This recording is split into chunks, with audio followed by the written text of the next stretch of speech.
Olá pessoal, sejam bem-vindos ao programa Entendendo a Nova Lógica Financeira.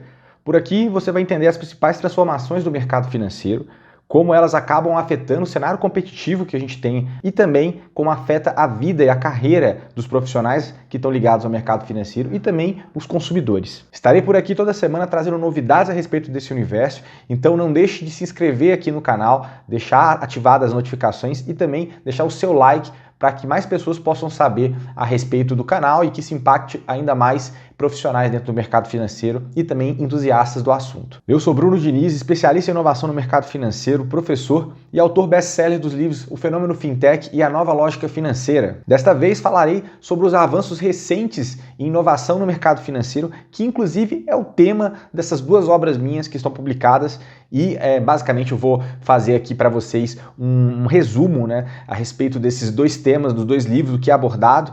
Então a gente tem desde o começo falando sobre como surgiu o fenômeno fintech até como esse movimento acabou se desdobrando e tornando algo maior que desemboca na nova lógica financeira. Então o tema é do fenômeno fintech, a nova lógica financeira. Meus livros eles abordam com riqueza de detalhes esses temas, só que aqui a gente vai basicamente sintetizar para vocês o que te diz respeito a respeito desse livro aqui, que é o Fenômeno Fintech e a Nova Lógica Financeira. Essas obras basicamente são hoje consideradas bibliografia obrigatória em muitos cursos voltados para a inovação dentro do mercado financeiro e também são obras que certamente imagino que você, à medida que você entrar dentro do assunto e quiser entender mais sobre esse universo e pegar mais informações detalhadas e aprofundadas sobre os diferentes tópicos que formam esse parâmetro de inovação, seja esse parâmetro olhado do ponto de vista das fintechs ou de como as outras transformações acabaram se encontrando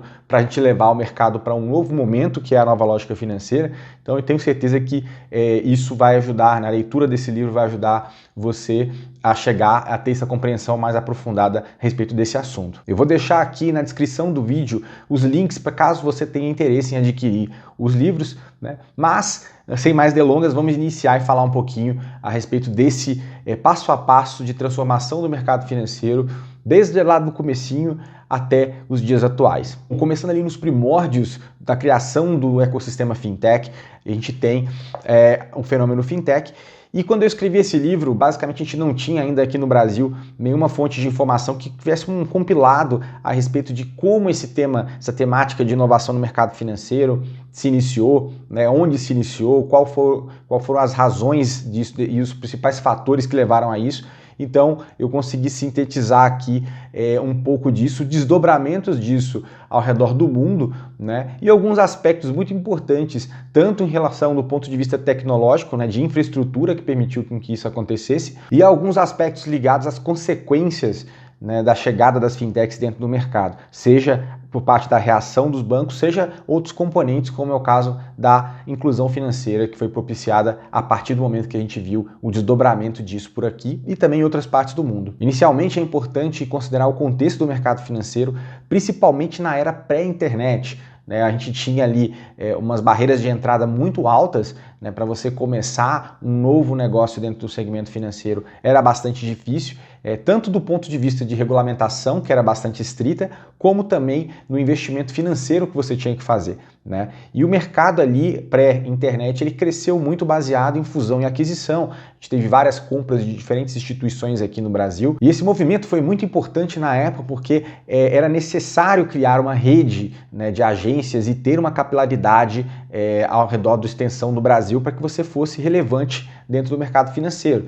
E é assim que se deu todo esse processo de construção das instituições por aqui, até que a gente chegou de fato na era do digital e acabou transformando muito, abrindo muitas possibilidades, principalmente quando a gente fala na entrada de novos players dentro do segmento financeiro. O próprio advento da internet, ali em meados da década de 90, começou a trazer novas possibilidades e um mundo vasto de possibilidades, inclusive de negócios escaláveis a partir dali. E a gente começou a ver também algumas startups começando a explorar esse segmento e a criar teses de negócio para resolver problemas que vieram junto com a internet. Uma dessas startups que fez isso foi o PayPal. O PayPal foi considerado um dos primeiros uma das primeiras fintechs do mundo, justamente tentando resolver uma dor que era de transportar e transferir recursos, né? Como a gente transfere, envia recursos dentro desse novo contexto chamado internet. E também como a gente realiza pagamentos. Né? Isso acabou sendo a premissa principal. E ali no final da década de 90, né, passado ali cerca de 4 anos após a popularização da internet de uma forma mais mainstream, ali no meados da década de 90, a gente viu o surgimento do PayPal. E a partir daí, em várias outras partes do mundo, esse fenômeno das fintechs começou a acontecer, muito inspirado nesse case, mas já expandindo para diferentes outros subsegmentos do mercado financeiro. E aí a gente viu explorando teses de negócio, modelos de negócio, explorando empréstimos, investimentos, também gestão financeira e por aí vai. A partir daí a gente viu o florescer de um ecossistema vasto e complexo que começou a tomar formas, né, diferentes em outras partes do mundo. Um ponto que a gente tem que considerar sempre quando a gente fala a respeito das fintechs é que a tecnologia, por mais que ela seja extremamente importante para dar viabilidade aos modelos de negócio, ela é um meio e não um fim. Então, na verdade, a tecnologia é um instrumento que é utilizado para poder conseguir resolver as dores do cliente, né? Tentar resolver limitações que a gente via dentro do mercado financeiro e também na entrega de novas experiências voltadas, né, que coloquem o cliente no centro, debaixo dos holofotes ali de toda aquela ação que a gente está vendo. Então, o mercado financeiro anteriormente ele não operava muito assim, ele operava até de uma forma muito mais orientada para o produto do que orientado para o cliente. E aí você, a partir do momento que a gente começou a ver vários empreendedores aproveitando essa oportunidade, né, de você ter um negócio digital e criar soluções em cima disso dentro do mercado financeiro, eles passaram a ter um olhar muito mais cuidadoso ao cliente, que é algo que o mercado financeiro tradicional acabou perdendo ao longo do tempo, né, até mesmo pela massificação da forma como os produtos e serviços financeiros passaram a ser distribuídos. E também pela falta de concorrência que a gente via durante um bom tempo no mercado. Como eu disse, esse movimento de popularização das fintechs acaba se espalhando pelo mundo inteiro e a partir ali, inclusive depois da crise de 2008, que foi muito emblemática, né, a crise do subprime, e acabou forçando com que a indústria se reavaliasse, né? Muitos profissionais também acabaram sendo demitidos e em função de a gente ter essa massa de profissionais, né, que eram muito bons, mas não estavam encontrando vagas dentro do mercado tradicional, até porque muitas instituições tinham quebrado, eles passaram também a empregar todo esse conhecimento específico que eles tinham no mercado financeiro na criação e desenvolvimento de novos modelos de negócio. E existia também a possibilidade tecnológica para se fazer isso. Então a gente passou a ver uma expansão mesmo do segmento fintech e também em função de algumas restrições que a gente viu de ordem regulatória em alguns lugares do mundo, isso também acabou abrindo brechas, né, lacunas para que a gente visse modelos novos de fintechs surgindo especificamente para endereçar algumas lacunas que ficaram abertas pelas instituições financeiras tradicionais. Países como o Reino Unido avançaram muito do ponto de vista regulatório, né, já preocupados em criar as condições ideais para que o surgimento e impulsionamento do segmento fintech representasse uma renovação da indústria financeira do país. E depois a gente também acabou vendo esse movimento acontecendo em outras partes, né? Olhando para a América Latina, o Brasil acabou se tornando um expoente, até pelo desenvolvimento que a gente viu de vários aspectos do ponto de vista regulatório e também pela extensão do país e outros aspectos, até mesmo pelo fato daqui a gente ter um nível de adoção tecnológica alto e também muito interesse em utilização de smartphones, redes sociais, tudo isso acabou contribuindo para que o Brasil ganhasse uma posição de destaque quando a gente olha na região da América Latina, por exemplo. Na América do Norte, a gente viu muita coisa, principalmente na costa leste, ali em Nova York, porque também já era um celeiro de empresas voltadas ali para o mercado financeiro e isso acabou se intensificando bastante porque várias dessas empresas ajudaram a criar a cena local e a fomentar a atividade de startups por ali. E também olhando já na costa oeste, em São Francisco, no Vale do Silício, também tivemos exemplos de muitas startups que surgiram ali, né, endereçando e tentando transformar o mercado financeiro e as bases do mercado financeiro do futuro. Então a gente viu ali várias empresas que acabaram se migrando para lá e sendo baseadas lá, como é o caso da Stripe, com infraestrutura de pagamentos, né, e várias outras também que estão ali inseridas dentro daquele contexto. Mas, apesar de tudo, ainda existe uma certa rixa, né, entre a criação, né, a atuação no mercado fintech em Nova York ou no Vale do Silício. Né? Alguns defendem que em Nova York, por exemplo, há mais proximidade com o mercado financeiro mais raiz, né, enquanto lá no Vale do Silício é mais desconectado dessa realidade, inclusive quando a gente fala de profissionais com uma expertise mais voltada para o mercado financeiro tradicional.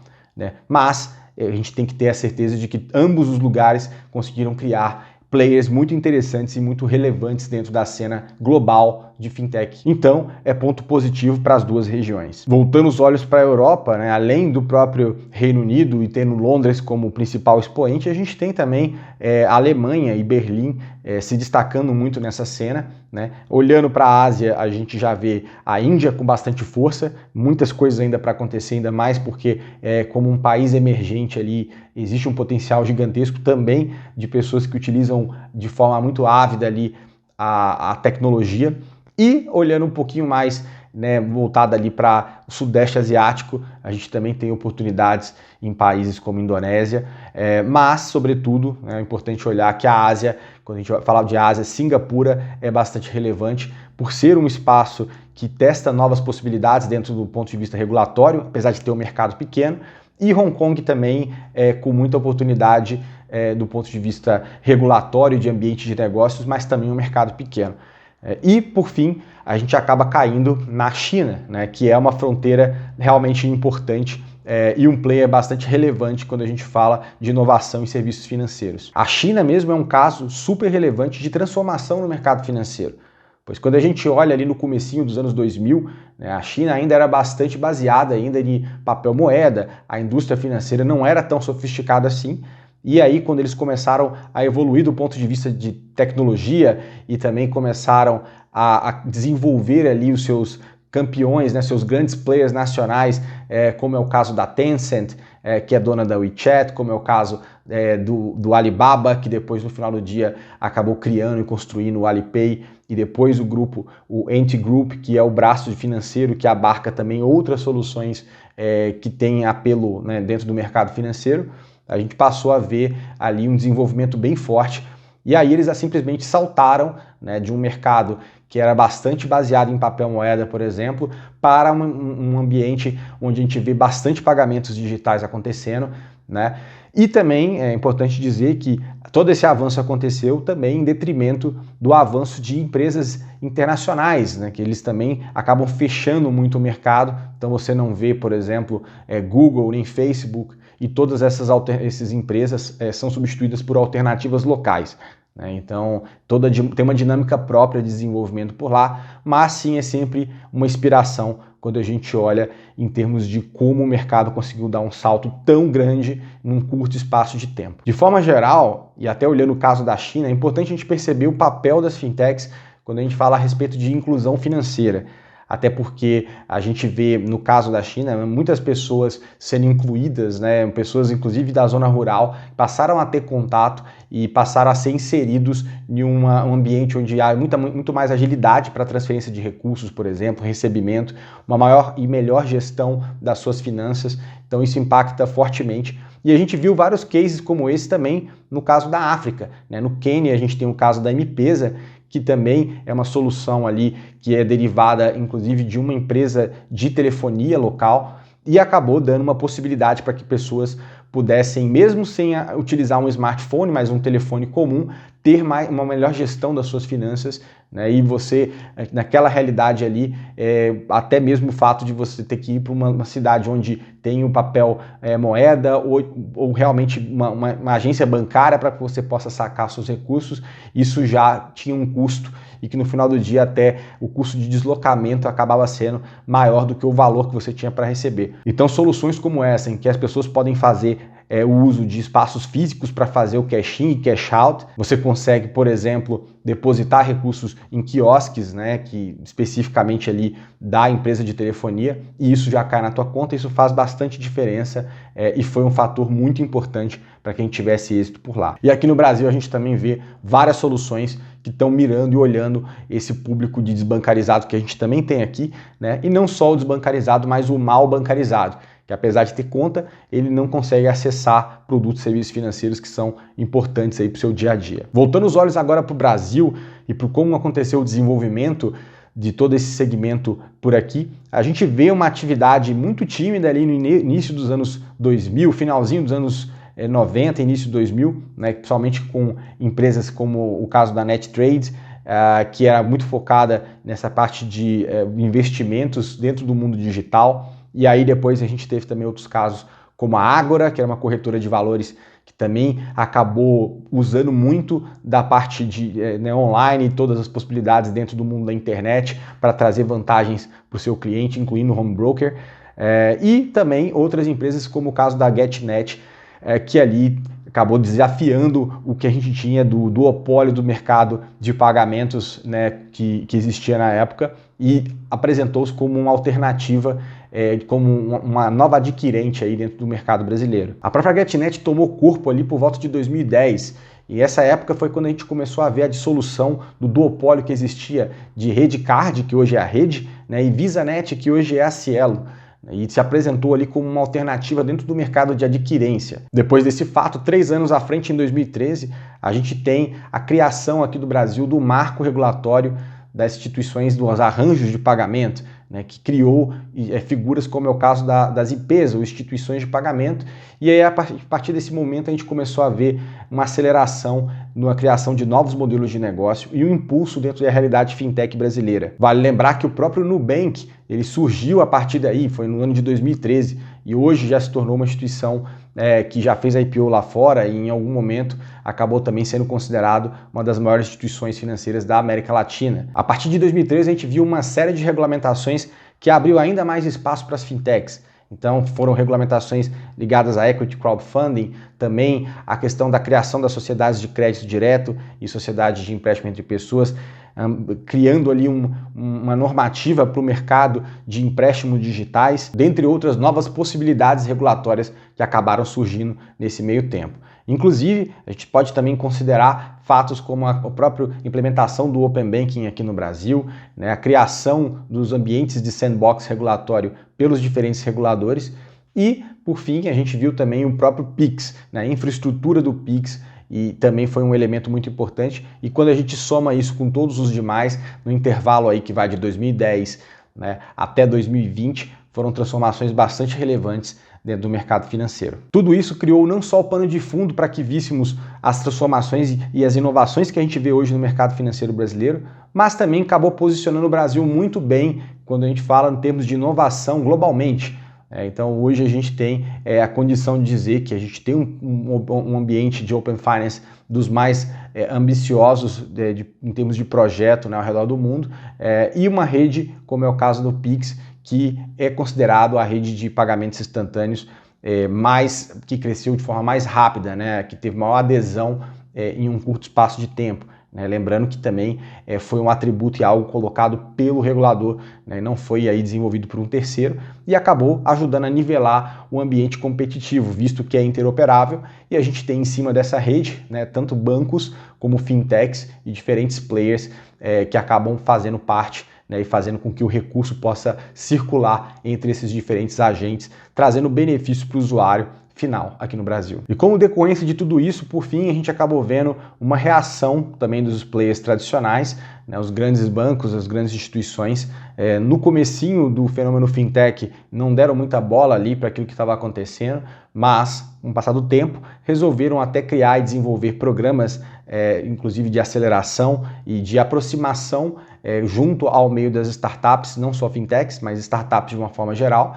Desenvolveram também fundos de corporate venture capital para fazer investimentos dentro desses segmentos e cada vez mais internalizar e desenvolver mais, ampliar o seu ecossistema de inovação. Então isso foi bastante importante até como uma provocação e hoje a gente vê, né, grandes instituições aliando, comprando e investindo dentro desse meio, né? Isso promove cada vez mais uma elevação da qualidade dos serviços dentro do mercado financeiro brasileiro. No final do dia, uma coisa é certa, as fintechs trouxeram alternativas para os consumidores, trouxeram também uma série de mudanças, uma nova perspectiva, novas experiências. Então, de fato, acabaram elevando o patamar de uma indústria que há muito tempo não via uma transformação tão profunda quanto essa que aconteceu num curto espaço de tempo. Como eu falei para vocês, a gente pode dizer que o fenômeno fintech no Brasil ele começa de forma tímida no começo dos anos 2000, mas ganha bastante impulso a partir de 2010, em 2013 já com a regulamentação dos arranjos de pagamento, e por aí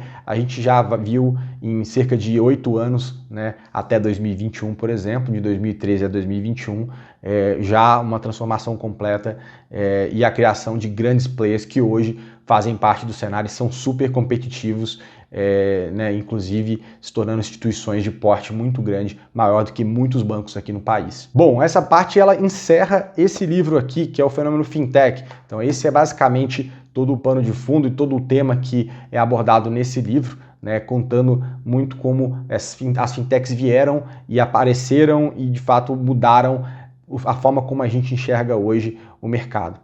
O segundo passo que a gente vê após isso, né, é uma série de outras transformações que são abordados nesse livro, que é a nova lógica financeira. Aqui vemos uma realidade onde a distribuição de produtos e serviços financeiros acaba se tornando algo muito democratizado, né? Então nós não vemos apenas empresas de dentro do mercado financeiro, sejam elas fintechs ou bancos, instituições tradicionais, ou seja, instituições que têm um rótulo de prestador de serviço financeiro, não só eles estão jogando esse jogo, né? Agora a gente vê a possibilidade de players de fora do mercado financeiro também atuarem e passar a distribuir para sua base de clientes soluções tipicamente bancárias. Essa é uma onda que muitos chamam de fintechização, mas basicamente ela é destravada e possibilitada por players que fazem um serviço chamado Banking as a Service, dando essa capacidade para diferentes setores, né, empresas de diferentes setores fazerem esse tipo de prestação de serviço. E essa possibilidade de embutir serviços financeiros ganha o nome no mercado de Embedded Finance. Assim, a gente passa a ter uma lógica diferente, né? Uma nova lógica financeira. A lógica antiga era consumir serviços financeiros em instituições que tinham essa cara, que tinham esse rótulo de prestadores. Agora, a gente vê uma realidade onde as linhas que separam o mercado financeiro tradicional do mercado, de todos os outros setores, né, de todos os outros mercados, elas se tornam cada vez mais tênues. E é exatamente esse assunto que é abordado nesse último livro, né? E não só isso, mas também como a gente acaba vendo uma combinação de todo esse legado deixado pelo desenvolvimento das fintechs, né? Tudo isso é combinado com aspectos culturais que a gente vê pós-época de pandemia, que acelerou muitas transformações, né? E como várias empresas passam a criar ecossistemas robustos que transcendem, inclusive, né, alguns serviços core, né, tradicionais que eles já prestam. A gente vê hoje, né, tanto do lado das instituições financeiras tradicionais, passando a explorar mercados que não são só, vão além dos mercados bancários, mercado financeiro, né, e instituições que não são do mercado financeiro ampliando, se tornando, inclusive, instituições, como a gente chama lá fora, de super apps, né, de super aplicativos, né, plataformas bem completas que visam ali a resolver diferentes dores que seus clientes possuem. Mas, olhando de forma mais próxima, a gente pode perceber que existem 3 grupos que são os mais afetados pela mudança, né, dentro desse contexto de nova lógica financeira. São eles, né, tanto as empresas, que agora ganham uma nova possibilidade de distribuição de produtos e serviços financeiros. A gente tem as instituições tradicionais, os bancos, que agora têm muitos novos concorrentes dentro do seu ambiente que vão além, inclusive, das próprias fintechs, e os profissionais do mercado financeiro, que precisam agora se reinventar e navegar dentro de uma realidade bem mais diversa do que eles encontravam antes, e também onde muitos dos cargos e funções que eles costumavam ver numa realidade onde haviam apenas instituições financeiras, eles acabam não existindo mais e demandando novas habilidades, um novo skill set aí dos profissionais que a gente passa a ver daqui por diante. Começando pelo ponto de vista das empresas, existe agora uma oportunidade única para que eles possam aumentar a fidelização junto ao seu cliente, também começar a trabalhar novas demandas, né, em que vão ao entorno e que transcendem aquelas atividades que eles já prestam normalmente para o cliente, aumentando também o lifetime value, né, quanto que ela consegue ali agregar e extrair de oportunidades em termos de, ao longo, né, de todo o seu relacionamento com o passar do tempo junto ao seu cliente. Então, existe aí uma série de possibilidades que por si só já são bastante vantajosas quando a gente vê um contexto das empresas que adotam e abraçam essa nova possibilidade. Além disso, a possibilidade de aumento de receita advinda também da prestação de serviços financeiros por parte da empresa, né? Então, ela também tem essa vantagem e a vantagem também de modernização das suas tecnologias, da sua infraestrutura, para que ela possa prestar esse tipo de serviço. Ela acaba também entendendo e tendo mais habilidade em termos de leitura de dados, né, captura de insights, tudo isso porque ela passa a enxergar o cliente também de forma muito mais ampla do que ela enxergava antes. Para as instituições tradicionais, chega o momento de se adaptar a uma realidade muito mais competitiva. Elas já tinham a competição das fintechs e agora elas podem ver, por exemplo, um grande cliente deles se tornar agora o grande concorrente em alguns segmentos. Exemplo, por exemplo, a gente sabe que existem bancos que atendem grandes varejistas e essas varejistas já atuavam de certa forma e flertavam no mercado financeiro e agora elas estão indo cada vez mais agressivas. Há relatos, por exemplo, de profissionais do mercado financeiro tradicional que estão perdendo ofertas de crédito para varejistas. Então isso já é uma realidade hoje e isso mostra a extensão do que a gente vê daqui por diante. Como potenciais soluções, as instituições financeiras tradicionais, os bancos, devem focar e mirar na construção de um ecossistema mais completo. E por aí vem a realidade do Beyond Banking, que é também começar a expandir para além dos serviços financeiros. Além disso, tem a possibilidade também deles criarem soluções voltadas para Banking as a Service, ou seja, tornarem eles mesmos um player, né, que vai passar a habilitar com que outras empresas de setores diferentes passem a ofertar serviços e produtos financeiros. Então essa é uma possibilidade. E também a possibilidade de cada vez mais ter uma atuação de nicho, né? E lembrando que todas essas diferentes alternativas elas não são excludentes, elas podem inclusive ser feitas de uma forma conjunta, né?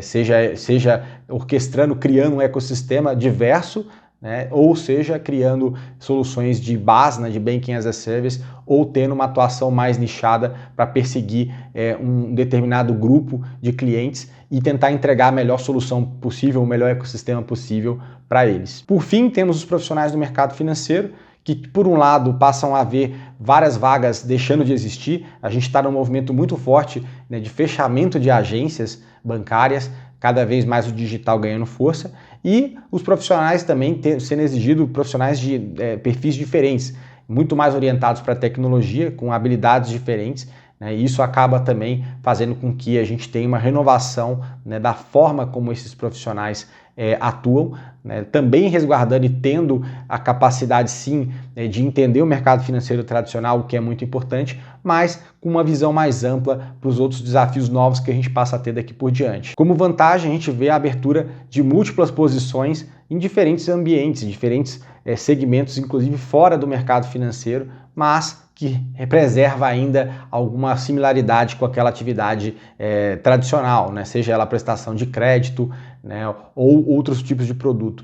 Então, para esse profissional, ele pode, inclusive, começou fazendo a carreira num banco tradicional e em algum momento da vida dele, ele pode estar atuando num braço financeiro de uma varejista ou coisa parecida, né? Então, temos também novas rotas para seguir, por mais que também a quantidade de profissionais acaba sendo enxugada, porque sobrarão mais aqueles alinhados numa realidade que o perfil que é buscado de um profissional para o mercado financeiro vai ser muito similar do que é buscado hoje por uma startup, né?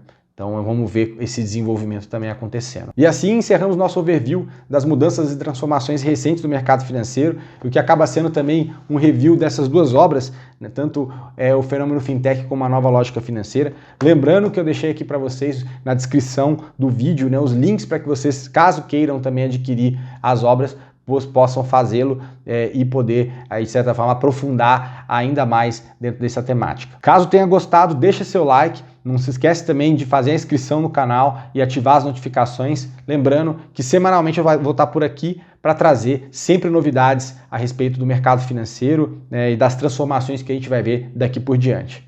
Um forte abraço e até a próxima!